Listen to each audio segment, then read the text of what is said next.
Hello Legacy students, Marsh here. So today we're going to look at an ellipse, or some of you may call this a oval. What you're going to want to have on you today, your notes, a different color pens or writing utensil. You might want different colors just to help you to verify what certain things are, and then also a calculator today. So first of all, we got to talk about the parts of an ellipse. And you're probably saying, well, Marsh, it's an oval. How many pieces is there? Well, there's quite a few actually. Very first thing we got to talk about is the center of your ellipse. The center is basically the middle of the ellipse, kind of like the center of our circle. The center also cuts through what we're going to call the major axis. The major axis is the direction of the longest part of the ellipse. So if you notice, going this way, left and right, is bigger than the up and down version. That's why it's the major axis. The up and down version is called what's known as our minor axis, because it's minor to the major, it's smaller than him. On opposite sides of those, you got your foci. Now your foci are a distance away from your center, as well as your vertices. The vertices are at the end of your major axis. Now, vertices and foci have a relationship with what is known as your co-vertices. And we'll talk about that relationship in a little bit.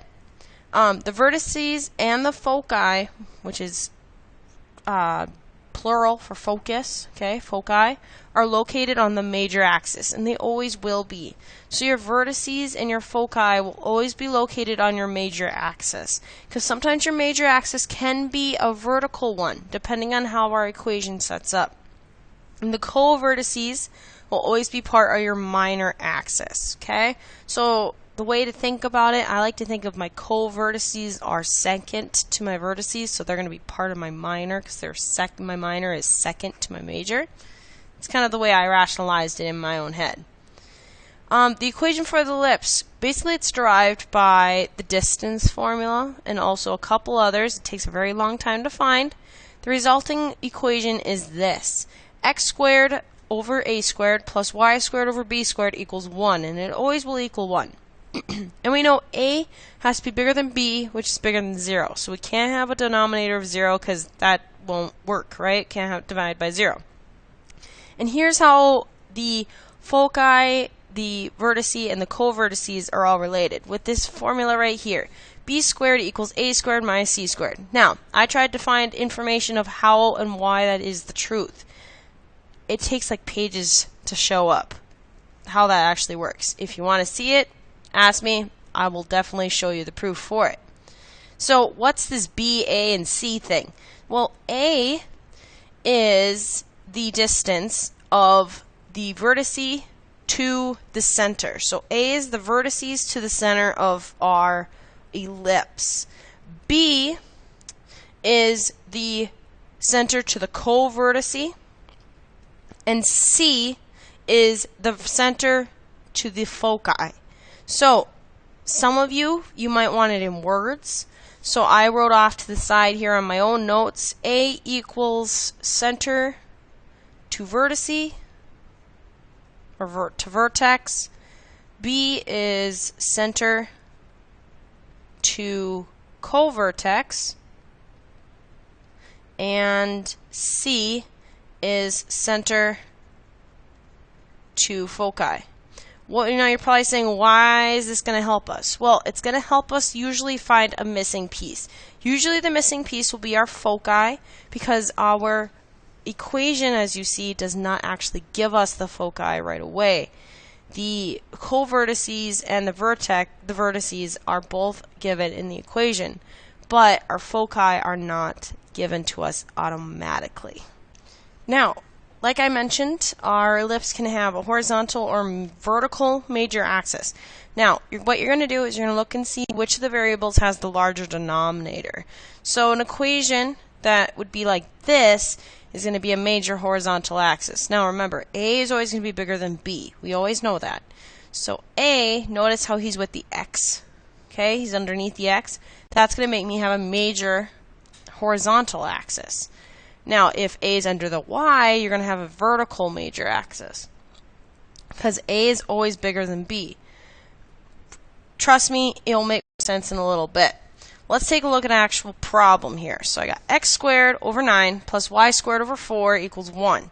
So very first thing I'm going to find out is, do I have a vertical or horizontal major axis? So I look here and I find the one with the bigger denominator, really. So I notice he has the bigger denominator, right? But it was a squared originally.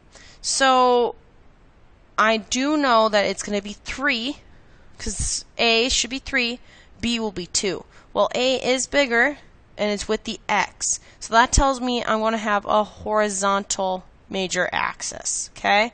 Because x has the bigger number underneath him. And if you remember, this told us our center to our vertices. So the distance of my center, which is 0, 0, to my vertices is 3. So that's going to be both ways. I'm going to count 3 out. And just so I don't get confused, I'm going to put a V by there. Right here. Okay?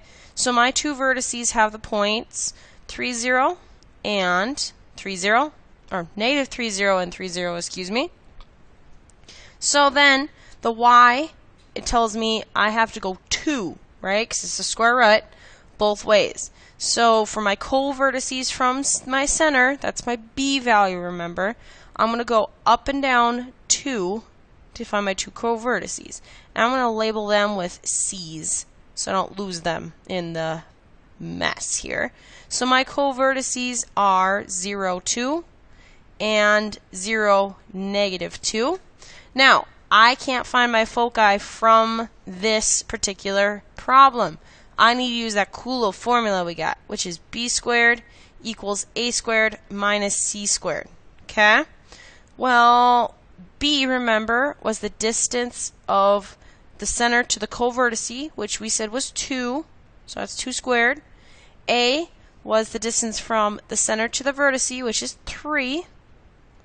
And I don't know what c is, right? Because that's the center to the foci. So if we solve here, 4 equals 9 minus c squared. I'll subtract 9 from both sides.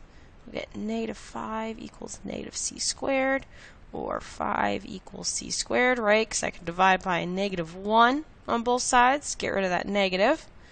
Square root both sides. So I know c is the square root of 5, which is approximately, let me do that on my calculator quick. I get 2.23 roughly. So if I graph, that is the center to the foci on both sides. So that's going to be right about here, and that's going to be my F. Right about here, that's going to be my F. So my foci are located at the square root of 5, 0, and the negative square root of 5, 0. Okay? Drawing my ellipse here. My co-vertices to my vertices, because the foci are going to be in the middle. And that is my ellipse. Let's try one more like this. So, very first thing I look here, what kind of axis am I going to have? Am I going to have a vertical or horizontal? Well, the 16 is under the Y, right? And the Y is going to mean we're going to have a vertical axis. So that means that we're going to have an up and down looking ellipse. So my vertices then are going to be under the Y, so 4 in both ways. 4 and negative 4. So my vertices, excuse me, are 0, 4 and 0, negative 4. My co-vertices then are going to be under the X, so I'm going to go out 3 on both sides, because it's the square root of the denominator. So label those guys with some C's. My co-vertices are negative 3, 0 and 3, 0.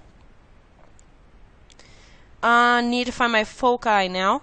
So that is c squared, or no, b squared equals a squared minus c squared. B, remember, is your co-vertices distance, so that would be 9. Or no, 3 squared, right, which is technically 9, but let's show our work. A is the distance from the vertices, so that's 4 squared. Don't know my C. So I got 9 equals 16 minus C squared. Subtract 16 on both sides. I'm going to get negative 7 equals negative C squared. Or 7 equals C squared. Square root. So I get C equals the square root of 7. And the square root of 7 is, quickly on my calculator, 2.65, roughly. Okay? So that's going to be with my vertices, because remember, your vertices and your foci are on the same line. Okay? 2.65, so that's going to be right about here. So one foci there, and then one about right here. Graph my ellipse here. There we go. So my foci are located at 0, square root of 7, and 0, negative square root of 7. Now, what about writing the equation of the ellipse when you're not given a graph? I really like to graph the actual ellipse on my own little thing here. So I know my vertex is at 5, 0. So I know that I'm going to have an ellipse that's going to go like this, right? It's going to be a negative 5, 0, and 5, 0. My co-vertices are at 0, negative 3. And then I also know, since it's going to have the opposite pair as well. So it looks like I'm going to have an ellipse that's going to look something like this, right? Now notice the major axis is going to be horizontal. So I do know the bigger number has to be under the x squared. And it's going to be equal to 1 here. I need to find the numbers that are going to go underneath here. So x has the major axis, so it's going to be the distance of the vertices to center, and then square that. So the vertice to the center is 5, right? So it's going to be 5 squared. And then I have the distance of the co-vertice to the center is under the y now, so that will be 3 squared, right? So my final answer will be this one. X squared over 25 plus y squared over 9 equals 1. Let's try one more. So I have a vertex of 0, 8 and I have focus at 0, 6. So I was not given the co-vertice, but that's okay, I can find him. So vertex is 0, 8 and 0, negative 8, right? Because I want to get both of them. And then I have the focus at 0, 6 and focus at 0, 6. So I'm going to have a parabola, or ellipse, excuse me. It's going to do something like this. Notice it has a major axis of a vertical one. So I do know my bigger number is going to be under my y.